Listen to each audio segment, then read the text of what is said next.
नमस्कार। मैं सुनील कुमार आपका स्वागत करता हूं आपके अपने चैनल क्या ऐसा होता है में। दोस्तों, सबसे पहले हमारे चैनल का और हमारे वीडियो का उद्देश्य किसी की भावना को भड़काने का या अंधविश्वास फैलाने का नहीं है। हमें जो भी जानकारी शास्त्रों के माध्यम से, गुरुजी के माध्यम से, इंटरनेट के माध्यम से या न्यूज के माध्यम से मिलती है, उसके अनुसार हम आपको ये जानकारी दे रहे हैं। तो कोई अपने दिल पर ना ले, लेकिन सत्य की गहराई में आपको भी जाना चाहिए, आपको भी जाना चाहिए। अच्छा दोस्तों, तो आज दोस्तों अपने वीडियो के माध्यम से आपको बताने जा रहा हूं साईं। साईं का मतलब समझ रहे हैं? साईं, शिरडी साईं, उनकी पूजा उचित या अनुचित। ठीक है, आज हम इस बारे में विचार विमर्श करते हैं। अच्छा दोस्तों, हम जैसे मैं अपने बारे में बता रहा हूं, हम जगह जगह दर्शन करने जाते हैं, चाहे हम केदारनाथ गए, बद्रीनाथ गए, या फिर हिमाचल में देवी हैं वहां पे दर्शन करने गए, चिंतपूर्णी, नैना देवी, बगुलामुखी, चामुंडा। ठीक है, जैसे चंडीगढ़ में मनसा देवी है। हम महाकाल के दर्शन करने गए, हम ओंकारेश्वर, मंगलेश्वर दर्शन करने गए, हम तिरुपति बालाजी गए, हमने श्रीकालाहस्ती में दर्शन किए, हम काशी बनारस गए, हरिद्वार गए, मथुरा गए, अयोध्या गए। कहीं पे साईं का कोई जिक्र नहीं है, कहीं पे साईं का कोई जिक्र हमें नहीं प्राप्त हुआ। ठीक है। अच्छा, इसके पश्चात जब हमें इस तरह का कोई जिक्र नहीं मिला किसी ज्योतिर्लिंग में, किसी शक्तिपीठ में, अगर उनका कोई मंदिर, कोई मूर्ति, कोई स्टैचू नहीं है, तो मन में शंका जागृत होती है। ठीक है, मन में शंका जागृत होती है कि कुछ लोग साईं को भगवान समझते हैं और कुछ लोग उसे मुस्लिम समझते हैं कि उनका जो नाम चांद मियां। हमने और इसके बारे में थोड़ा सा सोच विचार किया, थोड़ा सा और गहराई में गए। हमने देखा चलो ठीक है, हम एक काम करते हैं, देखते हैं कि साईं की मतलब नाम कैसे हुआ साईं का। तो दोस्तों, जैसे कि हनुमान चालीसा आप पढ़ेंगे तो उसमें ज्यादातर ना गोसाई शब्द यूज होता है, गोसाई। ठीक है, गोसाई से पीछे का साईं शब्द ले लिया, साईं। और ज्यादातर लोग गुजरात की तरफ या इधर की तरफ बोलते भी महाराष्ट्र में साईं वगैरह का शब्द यूज करते हैं, तो वो साईं शब्द लिया। इसके पश्चात हमने देखा कि और कौन कौन से साईं हैं। इसके पश्चात हमें जब जानकारी मिली तो थोड़ा सा हम अचंभित हुए। हमने कहा एक तो शिरडी वाले साईं, दूसरा सत्य साईं, और तीसरे नारायण साईं। नारायण साईं को शायद आप जानते होंगे। नारायण साईं जो आसाराम को जानते होंगे। आसाराम जो अभी जेल में बंद है, जोधपुर जेल में, उनका बेटा भी जेल में बंद है जिसका नाम है नारायण साईं। ठीक है, ये तीन तरह के साईं हमें मिले। इसके अलावा हमें कोई साईं नहीं मिले। जैसे कि अगर हम भगवान की बात करते हैं, ठीक है, भोलेनाथ की बात करते हैं, तो भोलेनाथ के शिवलिंग जगह जगह होंगे। कहीं पे भी जाइए, पृथ्वी पर सर्वत्र शिवलिंग मौजूद है। ठीक है, इसी तरह से अगर हम माता रानी की बात करते हैं तो माता रानी के मंदिर अलग अलग जगह जगह बने हुए हैं। हनुमान जी की बात करते हैं, हनुमान जी के मंदिर, भगवान विष्णु, भगवान श्री कृष्ण, भगवान श्री राम, हर जगह मिल जाएंगे। लेकिन साईं का कहीं पे कोई नामो निशान नहीं मिला। ठीक है, ये हो गया। अच्छा, फिर दूसरी बात दोस्तों, हमने देखा चलो और अंदर जाने का प्रयास करते हैं। हम अंदर इसकी तह में गए तो हमने देखा कि जैसे कि साईं की आरती हो गई, साईं का चालीसा हो गया, या फिर कुछ भी चीज हो गई जो वहां पर चीजें बनी हुई ना, जो इन लोगों ने छब्बा रखी हैं।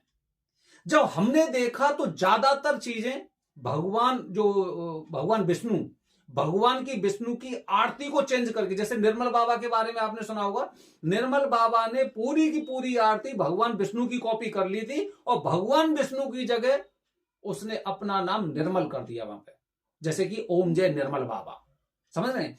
इसी तरह से साईं की आरती हुई, आरती बनी। इसी तरह से उसका कुछ और जो पूजा पाठ की वो है, वो जैसे कि हमारा गायत्री मंत्र होता है, गायत्री में से कुछ चीजें निकालनी, इस तरह से करके उन्होंने अपना छब्बा छब्बू के और एकदम पूरी तरह से प्रकाशित किया। ऐसा हमें दिखाई दिया। अच्छा, अब दोस्तों, अब आप मुझे एक बात बताइए कि कहीं पे भी अगर मैं उज्जैन जा रहा हूं या फिर किसी भी ज्योतिर्लिंग में जा रहा हूं, किसी सिद्धपीठ पे जा रहा हूं, अगर कोई भगवान होगा तो कहीं ना कहीं भारत में, जब ऐसा तो नहीं कि वो भगवान केवल वहीं तक सीमित है। ऐसा नहीं होगा ना, ऐसा कभी नहीं होगा कि वो भगवान वहीं तक सीमित है, नहीं है। उसका अवतार होगा कोई ना कोई। जैसे अगर हम खाटू श्याम की बात करते हैं तो खाटू श्याम हम एक तरह से भगवान श्री कृष्ण के वरदान से उन्हें भगवान का पद मिला है, कलयुग के भगवान भी बताया जाता है उन्हें। तो भगवान श्री कृष्ण के मंदिर जगह जगह मौजूद हैं।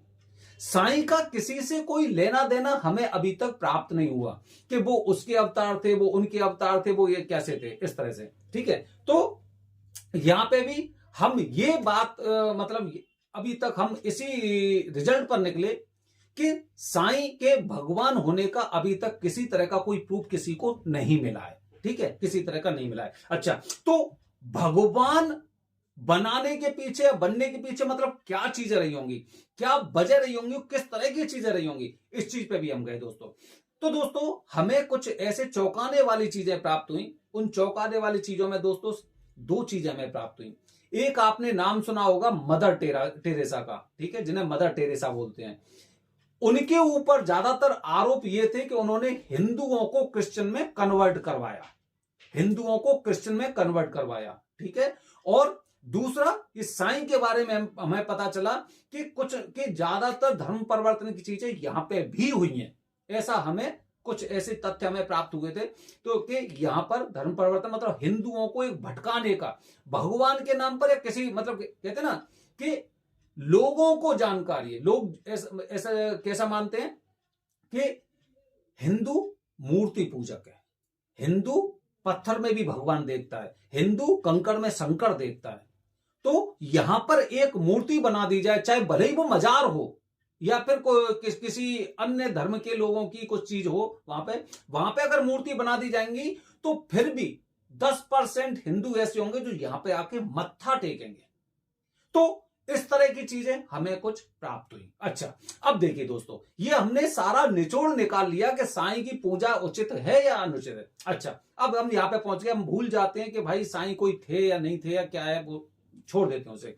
अब आप एक बात बताइए, हमें हमारे पूर्वज, हमारे जितने पूर्वज हैं, आप में से ये बताइए कितने लोग उनकी पूजा करते हैं, बताइए। मुझे नहीं लगता कि सनातन धर्म के अनुसार या हिंदू धर्म के अनुसार अपने पूर्वजों की भी पूजा करने का किसी को अधिकार हो, कुछ नहीं। पूर्वजों का क्या होगा, श्राद्ध हो सकता है, तर्पण हो सकता है, पिंडदान हो सकते हैं। पूजा नहीं होती कि आप दीपक से पूजा करिए, आप अगरबत्ती से पूजा करिए। पितरों को अगरबत्ती और दीपक दिखाए भी नहीं जाते। ठीक है, हम अपने पूर्वजों की पूजा नहीं कर सकते। तो आप एक बात बताइए, किसी इंसान की पूजा आप कैसे कर सकते हैं? ये एक सोचने वाली बात है। आप में से न जाने कितने लोग भेड़ चाल में चलते ना। हमारे देश में बहुत सी स्थितियां, परिस्थितियां ऐसी हो जाती हैं कि लोग भेड़ चाल में चलते हैं। 4 लोग वहां पे जा रहे हैं तो 4 लोग वहां पे जाने के पश्चात 10 लोग उनके पीछे पीछे जा रहे हैं। अच्छा, इसके साथ आप जानते हैं कि यहां पर लोगों को कहते हैं ना प्रमोशन कैसे होता है। घर में आप धूप बत्ती लेके आएंगे, घर में आप अगरबत्ती लेके आएंगे, सत्य साईं और कौन से साईं वगैरह वगैरह, इनके नाम से अगरबत्ती बन गई, माचिस बन गई। ठीक है, फिर वहां का प्रमोशन करेंगे, देखो वहां पे 5 रुपए में चाय मिलती है, 10 रुपए में चाय मिलती है, नाश्ता इतने मिलता है। मतलब आप नाश्ता करने जा रहे हैं वहां पे या फिर कहां जा रहे हैं? हमेशा ध्यान रखना, सनातन धर्म के अनुसार जिस देवी देवता का उल्लेख नहीं है, अगर आप वहां पे मत्था टेक रहे हैं, अगर आप वहां पे पूजा कर रहे हैं, दीप दान कर रहे हैं और दीपक से ऐसे करके पूजा कर रहे हैं, तो आप पूजा नहीं, आप पितृदोष को जन्म दे रहे हैं। ये हमारे गुरुजी बताते हैं हमको कि आप पितृदोष को, जब हमें अपने पितरों की पूजा करने का भी अधिकार नहीं है और उनकी पूजा करने से घर में पितृदोष उत्पन्न हो रहा है, तो शिरडी वाले साईं की पूजा से आप क्या सोच रहे हैं?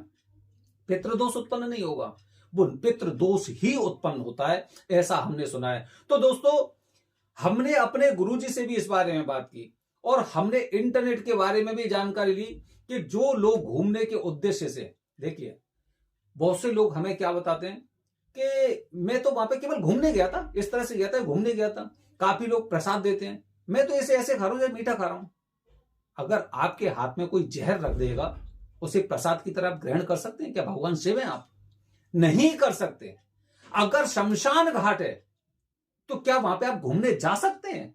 नहीं जा सकते। आप अपने अंदर नकारात्मक चीजों को भर रहे हैं इन सब चीजों से, अगर आप ऐसा कोई कार्य कर रहे हैं तो दोस्तों, सनातन धर्म में हमें कभी इस बात का जिक्र नहीं मिला है कि साईं की पूजा, शिरडी वाले साईं की पूजा करनी चाहिए। आप उन्हें अपना गुरु बना सकते हैं, अपना वो फकीर या कुछ भी मान सकते हैं, अब ठीक है, अपने पास फोटो रख सकते हैं, लेकिन पूजा स्थल तक अगर ये फोटो पहुंच जाती ना, निश्चित रूप से आपको और आपके परिवार को बर्बाद कर सकती है, ऐसा हमें प्राप्त हुआ है।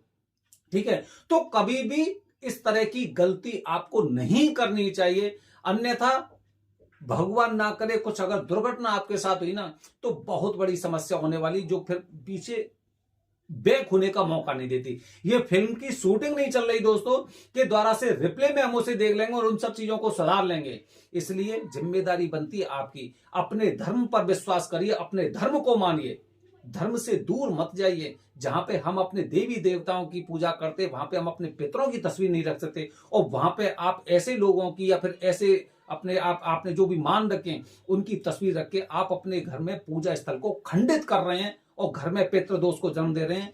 ये पितृदोष जिस समय हावी हो जाएगा, आपके घर को नरक बना देगा, इसका आपको ध्यान रखना चाहिए। और ऐसी जानकारी हमें मिली है। तो दोस्तों, हमेशा भगवान का दर्जा ना कोई नहीं ले सकता, कोई नहीं ले सकता। आपके पिता आपके भगवान के तुल्य हैं, बिल्कुल हैं, उनके लिए एक अलग स्थान बनाइए, आप उनको अलग वहां पे रखिए, लेकिन ऐसा नहीं कि भगवान से उनकी तुलना हो जाएगी। भगवान पूरी सृष्टि को देख रेख करने वाले होते हैं, हमारे माता पिता केवल हमारी दुनिया को देखते हैं, बस दूसरे लोगों से उनका कोई लेना देना नहीं होता। उनके अंदर नकारात्मक चीजें भी होती हैं, सकारात्मक भी होती हैं। भगवान के अंदर नकारात्मक नहीं होती, सकारात्मक होती हैं। अपने पूजा स्थल को खंडित मत करिए, सनातन धर्म का पालन करिए, अपने धर्म का पालन करिए। और आप समझ चुके होंगे कि पूजा करनी उचित है या अनुचित। हर हर महादेव, हरिओम।